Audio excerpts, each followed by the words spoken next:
আমরা কিন্তু আমাদের এই জীবনটাকে নিয়ে অনেক বেশি অভিযোগ করি। আমরা কিন্তু কখনো ভাবি না যে আমাদের থেকেও যারা মধ্যবিত্ত শ্রেণীর মানুষগুলো আছে আসলে তারা কিভাবে বসবাস করে।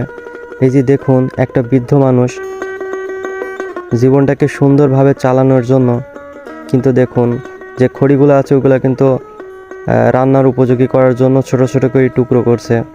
আসলে আমাদের কাছে কিন্তু জীবন নিয়ে হাজারো অভিযোগ থাকে, কিন্তু কখনো আমরা ভাবি না যে যারা বৃদ্ধ মানুষ তারা সমাজে কিভাবে বসবাস করছে।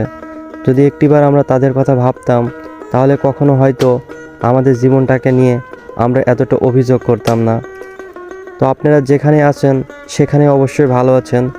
এই যে বৃদ্ধ মানুষটাকে দেখছেন, এনার বয়স তো মিনিমাম 70 থেকে 80 বছর হবে, তারপরেও দেখুন একটু সুন্দরভাবে বসবাস করার জন্য কিন্তু সে কতটা পরিশ্রম করছে।